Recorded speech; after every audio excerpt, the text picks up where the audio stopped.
Hi, I'm Barrett, and it's such a pleasure to be here today in the Cambridge University Botanic Garden. We're joining the dragonflies and the ducks and the other visitors to have a special day for the homeless community in Cambridge, an opportunity to take some time out, enjoy the beautiful surroundings, and we're also going to make and walk a labyrinth today.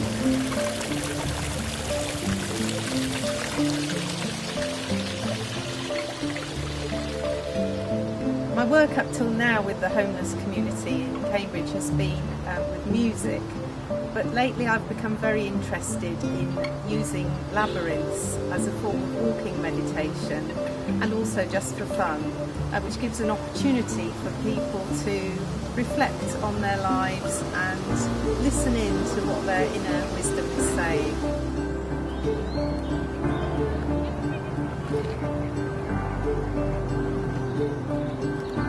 So what is a labyrinth?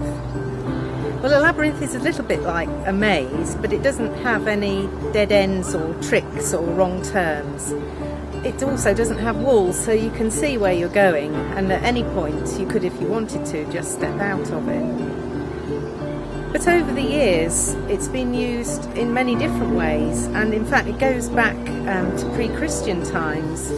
You can be creative. We've got lots of art and craft stuff that we've already loaded up onto barrows. We're going to make a meditation labyrinth, and this is going to be something we're going to draw on the grass using poured corn of the type that you used to feed to chickens. It's a bit of a team activity. It doesn't take all that long, and the idea with it is that you can walk it afterwards. So that's the pattern of it. The labyrinth has been used in churches in Christian settings. It also predates Christianity by 2,000 years at least, and it appears in almost every continent and culture.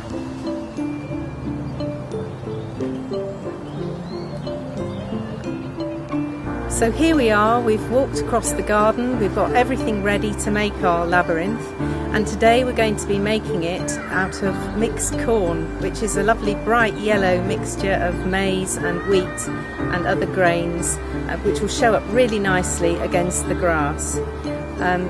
We've marked out where the centre is going to be already and decided which way we want the labyrinth to face. And I've assembled everything that we need, including a rope and a swivel. And the swivel, which is the type that you use to tether dogs if you're on the beach or something like that, is placed in the centre of where the labyrinth is going to be. And from that we have a 6-metre rope, which is marked off at intervals to indicate where the pathways will be. And if you want to do one of these at home, do look on the internet, because there are some slightly tricky parts to the procedure that would be a good idea to check up on. The other thing that we have needed to use is some tent pegs. You can also use stakes for this, and the idea is that the rope snags on those as it sweeps round in a big arc, and that makes the wonderful mushroom shape of a classical labyrinth rather than a straightforward circle. So the whole thing is going to be 12 metres wide, and the pathways are going to be 40 centimetres each, which is a wonderful width for walking and very comfortable. You're not bumping elbows with other people who are on the labyrinth. The thing that really appeals to me about the labyrinth is that it's accessible to anybody from any kind of background. And although it helps us to get in touch with our own inner wisdom, for some people that's a spiritual experience, and for other people it's simply just listening in to the inner knowing that they have within themselves.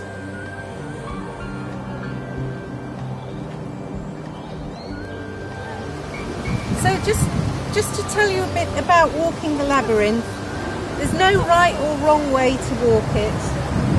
Follow your natural pace and keep an open mind. There are no tricks or dead ends, and as you follow the winding path, it can become a metaphor for where you are in your life.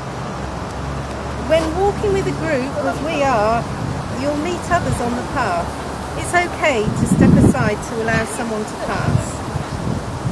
And you might like to think of the walk having 3 stages. On the way in, releasing, letting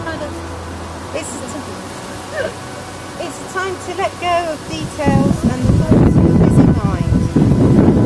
Follow your natural pace and open your heart. And then when you're in the centre, it's a time for receiving. Stay there as long as you like, even if there's other people coming up behind you, that's fine. It can be a place of meditation or prayer. Just breathe and receive whatever's there for you to receive. And then when you're coming back out, that's the returning time. Simply follow the path and keep with you whatever you've received. You might find that you feel stronger and ready to embrace life again. And a little blessing for people going in. May we move simply, look softly, allow emptiness, let the heart create for us. And well done everybody who made it. I'm so relieved.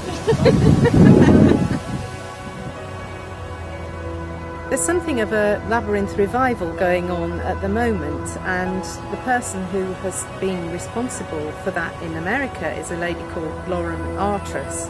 So it was interesting that a couple of years ago I came across my first labyrinth when I visited my sister in the States, and I went to walk a labyrinth in a sculpture garden that was near where she lived. And while I was walking that labyrinth, I had some really interesting insights into my own life. And I realised how powerful it could be to take some time to just put one foot in front of the other and follow that pathway, clearing the mind and allowing insights and thoughts to come in. So we've been really happy that we haven't just enjoyed the labyrinth ourselves, but that other people have come and been drawn in by the sight of us making it and the idea of walking it. And they've also joined in with making pictures and in some cases running around the labyrinth, which is a wonderful way to do it. So it's the end of a long day in the Botanic Garden, and we've had a wonderful time with the labyrinth. I've been so pleased that the people who came were really up for helping to make the labyrinth and have enjoyed the peace of the gardens, just spending a bit of time doing some writing or drawing, sitting quietly around the labyrinth that we made. We had a wonderful picnic lunch together and it was all so companionable. So I'm really pleased with the day, and I would like to say thank you very much to Cambridge Link Up for sharing the enthusiasm that I had for the idea. I really hope that we'll be able to do some similar events in future and perhaps encourage more people from the wider community and from the homeless community too to come and join us.